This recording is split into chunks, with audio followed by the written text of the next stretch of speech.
InnoPodcast, un proyecto audiovisual de InnoCampus Explora. Buenos días. La tecnología de las comunicaciones ha rodeado nuestras vidas cada día más adelante en los últimos años. Hoy vamos a hablar un poco de estos últimos avances con las profesoras Sandra Roger y Carmen Motella. Buenos días. Buenos días. En primer lugar, mi compañera realizará la pregunta. Bueno, contadnos un poco a qué os dedicáis.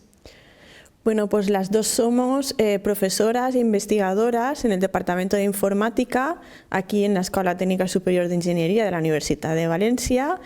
Y en la parte docente damos clase en asignaturas de la materia de comunicaciones digitales y señales y sistemas de telecomunicación, y en la parte investigadora pues investigamos sobre distintos aspectos relacionados con las comunicaciones sin hilos y móviles. En este momento somos investigadoras principales de un proyecto financiado por el Ministerio de Ciencia e Innovación que lleva por título Técnicas de acceso radio para la mejora de la movilidad urbana en redes más allá del 5G, el acrónimo es RAMONET. Oh, wow. Y a grandes rasgos así, ¿qué hacéis en el proyecto? Bueno, pues en el proyecto el objetivo principal es diseñar técnicas de acceso radio avanzadas para conseguir, en función de la aplicación, o alta capacidad o baja latencia, ¿vale? Porque estas dos cosas a la vez pues es complicado conseguirlas, con la particularidad de considerar que hay nodos móviles, o sea que están en movimiento los usuarios, y que hay una alta densidad de nodos móviles.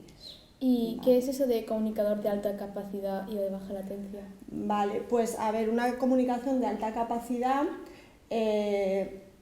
siempre que ponemos como objetivo una comunicación de alta capacidad nos referimos a aumentar la capacidad respecto a la que los sistemas actuales ofrecen. Entonces, ahora mismo, por ejemplo, para la 6G hay un objetivo de conseguir unos 1000 gigabits por segundo. Esto, al final la capacidad es la tasa de datos a la que un usuario recibe, ¿vale? Entonces, ese sería el objetivo. Wow. Nos comentabais que una de las ideas que plantea vuestro proyecto es de establecimiento de esquemas cooperativos para aumentar la capacidad y también la capacidad del sistema, básicamente. Eso significa que, en lugar de contar con repetidores para mantener dicha red, esta dependería parcialmente de los dispositivos a prueba de usuarios. Bueno, no exactamente. La idea que hay detrás del proyecto es que va a haber unos nodos móviles que van a actuar como repetidores, y entonces la comunicación se establecería entre lo que es la estación base, las antenas de la estación base, el usuario, el usuario, que ahora explicaremos qué es el usuario, ambos cooperarían para transmitir a los usuarios normales, pues los que lleven un smartphone o portátiles, etcétera. Entonces, ¿qué entendemos aquí por ese nodo móvil? No va a ser un usuario, una persona que lleve un dispositivo, sino que van a ser nodos que van a estar ubicados principalmente en vehículos de transporte público. Pues pensad en autobuses, pensad en tranvías, estarían ubicados allí porque hay mucho más espacio para implementar lo que son las antenas, lo que son el dispositivo que realice la computación, y porque además estos dispositivos, estos vehículos, siempre llevan unas rutas predefinidas. Pues los autobuses tienen una ruta, los tranvías tienen una ruta, y entonces es mucho más fácil planificar el hecho de que pueda existir una cooperación respecto a la estación base. Sí que hay esquemas que llevan muchos años propuestos de decir vamos a cooperar entre usuarios, entre personas que tengan móviles, pero ahí hay, a nivel teórico sí que se ha estudiado bastante, pero hay problemas de privacidad de los datos. Entonces, de momento eso no está en marcha. Vale, ¿y qué implica esto a nivel técnico? Es decir, ¿no es más complicado controlar su funcionamiento y coordinación que controlar dispositivos especialmente diseñados para esta función? Sí, es más complejo. Entonces, parte del proyecto es ver cómo se podría realizar, porque hay que analizar muchos parámetros, a nivel de señalización, a nivel técnico es bastante complejo, pero puede aumentar la capacidad que, como luego os hablaremos, en el contexto de RAMONET es especialmente importante, pero sí que es bastante complejo. ¿Serían en sí, a lo mejor, como bien has dicho, autobuses? ¿Estarían de manera fija puestos en los autobuses ¿Sería un dispositivo muy grande de lo que estamos hablando? ¿O No, sería pequeño? no. Digamos que los dispositivos que tienen ahora antenas transmisoras prácticamente no se ven. Tú no te das cuenta que están ahí ubicados. Ha cambiado mucho. No es como una estación base, una macroestación base. O sea, no los vas a ver. Vale. Y en el proyecto también se habla sobre cómo se pretende que los nuevos vehículos sean más sostenibles, que es un poco de lo que veníamos hablando también a lo largo de InnoCampus. ¿Qué aporta el estudio y desarrollo de estas redes a la sostenibilidad? En realidad lo que estudiamos dentro de Ramonet y en otras líneas de investigación que tenemos activas no es cómo hacer más sostenible el vehículo, sino cómo hacer más sostenibles las comunicaciones que se van a dar a cabo entre lo que es el vehículo y lo que son las infraestructuras, pues estaciones base o unidades de carretera. Pensad que estamos hablando de vehículos conectados en un futuro a 10 años vista. Entonces, ¿cómo hacer más sostenibles esas comunicaciones? Pues es lo que vamos a realizar dentro del proyecto Ramonet. Y este proyecto está plenamente integrado en dos grandes aspectos que ahora las comunicaciones móviles todas están ahí encuadradas. Uno es lo que es el Green Deal de la Unión Europea y otro es lo que es la Agenda 2030 de Naciones Unidas. Y además el 2030 es el horizonte para la 6G. Entonces, tanto la academia, los investigadores como la industria están ya realizando las especificaciones del 6G y la parte distinta respecto a estándares anteriores es que se han incluido aspectos de sostenibilidad, aspectos de inclusión, no solo aspectos económicos o técnicos.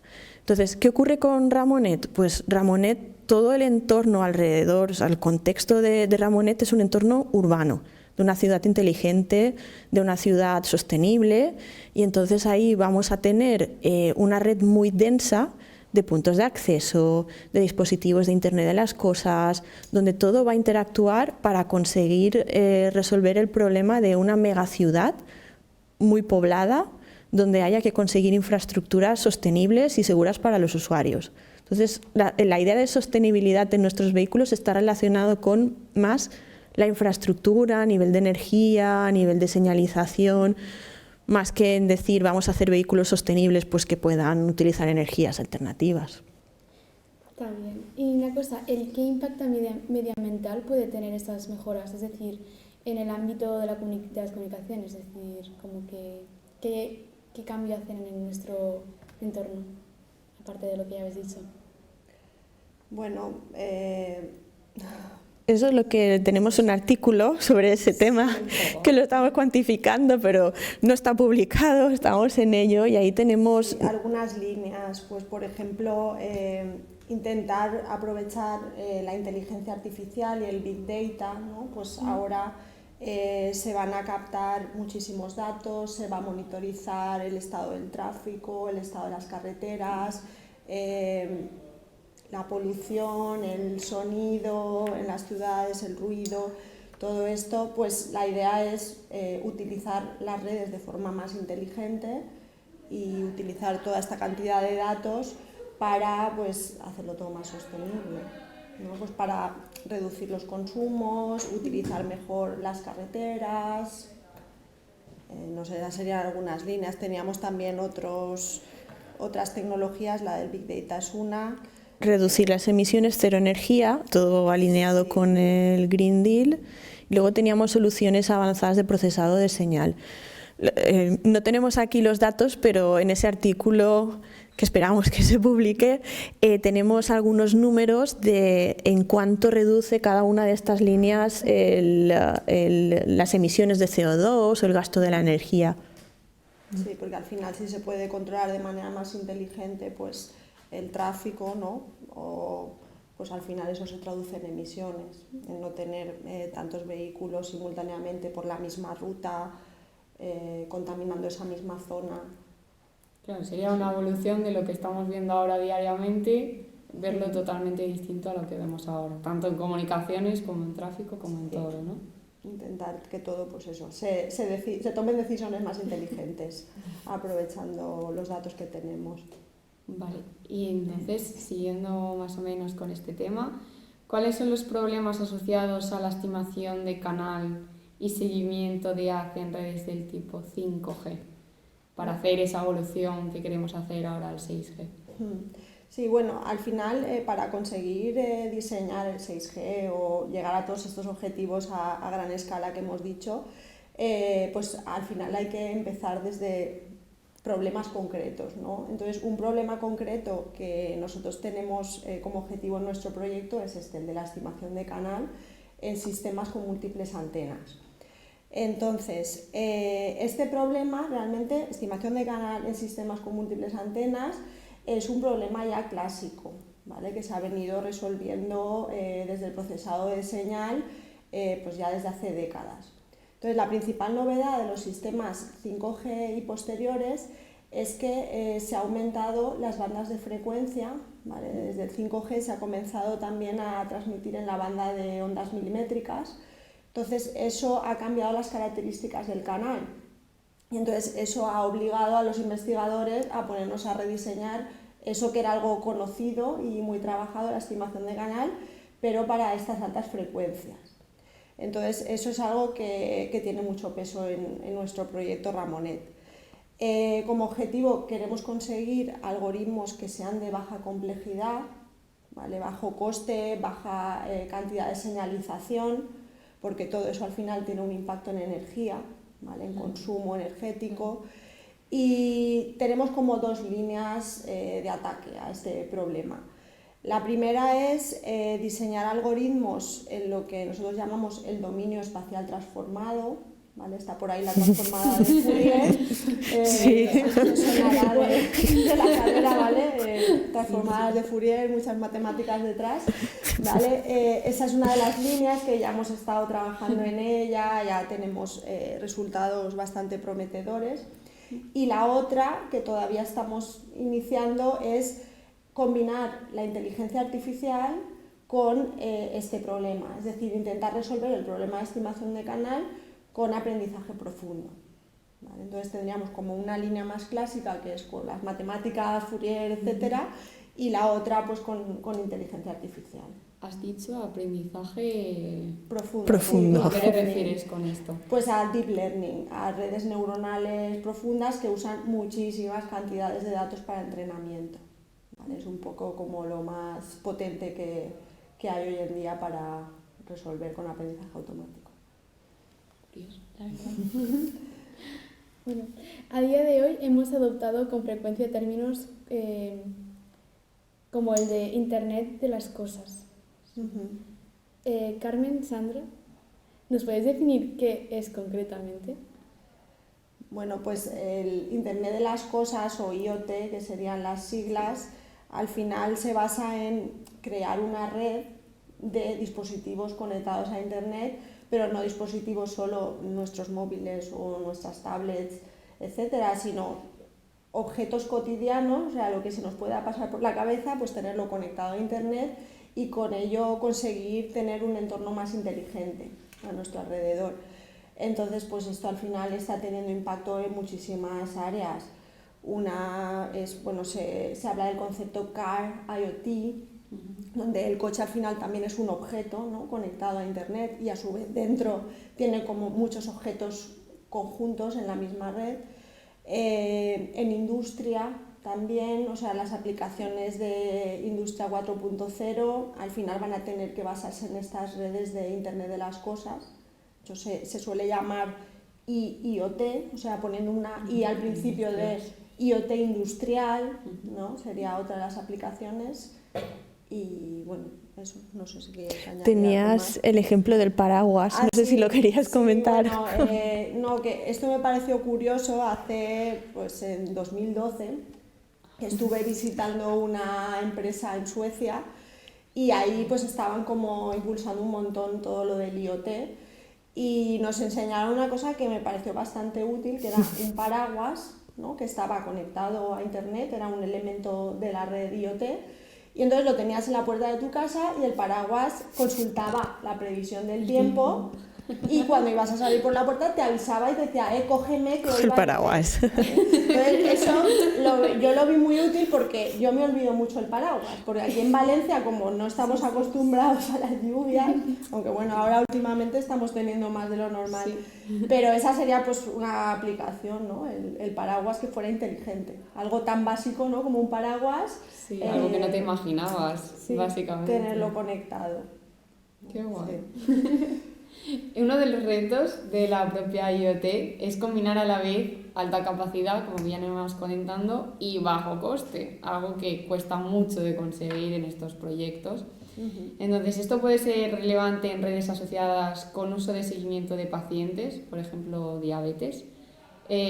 ¿Os habéis planteado este tipo de aplicaciones con redes no licenciadas? La aplicación que comentáis pertenece a lo que es, diríamos, el área de e-health, donde hay muchas aplicaciones relacionadas con la salud, ¿no? Entonces, no es nuestro ámbito de trabajo, pero pensando cómo realizarlo con redes no licenciadas, es decir, que no sean de estándares 4G, 5G, sino bandas libres, probablemente la opción más sencilla y que también entra dentro de todo el entorno de conseguir soluciones sostenibles es implementar algo que de hecho ya hay algunas aplicaciones para seguimiento de pacientes en casa que funcionen sobre las redes Wi-Fi, porque las redes Wi-Fi son bandas no licenciadas, tú te instalas el router en casa y ya está, tienes acceso inalámbrico y si el dispositivo de seguimiento de pacientes se conecta al Wi-Fi puedes enviar los datos que haga falta. Entonces es una solución de bajo coste. Muchas personas tienen Wi-Fi en su casa, si no lo tienen se puede instalar con bajo coste y los dispositivos que tendrías que crear para el seguimiento o usar pues no son costosos económicamente. Entonces entra dentro de toda la filosofía del Green Deal de vamos a proponer soluciones para resolver problemas que sean sostenibles, que tú no incrementes los recursos. Entonces sí que se podría, por ejemplo, utilizando el Wi-Fi. Aunque hay otras tecnologías como Zigbee que utilizan las luces inteligentes, pero lo que más personas tienen en su casa es el Wi-Fi. Entonces sí, se podría implementar así. Sí, que con algo tan básico al final pudiéramos, con algo que tenemos ahora diariamente, podríamos aplicarlo esto. Sí. Vale, y entonces, ¿realmente a cuánto creéis que podría estar la duración del proyecto? Porque son cambios realmente muy grandes sobre lo que conocemos y tenemos como punto el 2030 que has dicho anteriormente, pero ¿realmente creéis que a ese año se puede llegar? Bueno, ya se encargarán sobre todo las grandes empresas, porque nosotros al final aquí pues aportamos nuestro granito de arena como profesoras investigadoras de universidad, pero al final pues hay muchísimas empresas, muchísimas instituciones contribuyendo con sus soluciones a que para el 2030 se tenga este estándar, ¿no? el 6G en este caso.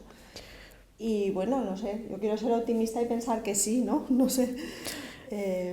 ¿A opinión personal piensas que sí? Sí, yo creo que sí, porque ya se consiguió con el 5G que en mi opinión daba un salto como mayor desde 4G del que va a dar ahora 6G respecto a 5G. O sea, ¿no será tan grande ese cambio? No, por lo que estamos escuchando, no. Va a ser un poco incremental o muy concreto, muy específico. O sea, que en el día a día a lo mejor no lo podremos notar tanto. No. Será algo como 6G, que ni siquiera a lo mejor nos ponemos a hablar de ello como un gran cambio así. A ver, bueno, las visiones que hay, porque ahora mismo hay como pues, las empresas principales dan su opinión, su visión, aquí es donde yo quiero llegar, definen requisitos. Hablan que sobre todo los cambios van a ser a nivel de industria conectada, conseguir llegar al vehículo autoconducido, ¿vale? Ofrecer y no sé, aplicaciones que a lo mejor no es tanto de nuestro terminal de usuario, de decir voy a tener más datos o voy a ver. Bueno, había una visión que no sé si se conseguirá o no, que era la parte más como del internet táctil de enviar, ya que había posibilidades, se van a utilizar frecuencias aún más altas que las de milimétricas, se va a poder transmitir muchísima cantidad de datos y se estaban planteando la opción de transmitir pues también como tacto. Sí, como sensaciones. sensaciones. Utilizarías un guante, ¿no? Y entonces se transmitirían, el guante tendría sensores y se transmitiría, pues si alguien en remoto coge un objeto frío, tú notarías el frío. Sí, o bueno, también la gente hablaba para cirugía remota. Sí, ¿no? ese es un ejemplo Que clásico. como de Pero ahí- decir, estoy cortando aquí y esta presión que estoy ejerciendo se está transmitiendo y reflejando en el otro extremo donde se está haciendo la operación. Por ejemplo, por un Guau. robot. Joder. ¿Vale? Sí, O sea, sí, que esos sí, son eso como sí que sería... las aplicaciones un poco así futuristas, ¿no? A las que con Claro, o pero sea, eso que hará falta la hablamos- 6G, eso. 5G. Hablamos ahí ya de que sería a lo mejor probable en el 2030 que esto existiera. Pues, la previsión es que el estándar en el 2030, aplicaciones comerciales No, después. Ya durará eso mucho lleva más, un ¿verdad? Sí. Claro, y el Es mucho despliegue y eso lleva un tiempo, claro. Claro, no, sí, no es tan fácil, la verdad. Ya lo habéis visto, el futuro que nos está esperando está lleno de sorpresas e innovaciones. Muchas gracias, Sandra y Carmen, por haber asistido hoy y estar aquí con nosotras compartiendo vuestros proyectos y lo que nos depara en este maravilloso futuro y las tecnologías que nos están esperando. Pero por hoy nos despedimos y nos podemos ver en el próximo podcast, que será pronto. Seguidnos en nuestras redes sociales, Instagram, Twitter, Facebook, InnoCampus, InnoPodcast. Gracias. Síguenos en las redes sociales @innocampus UV.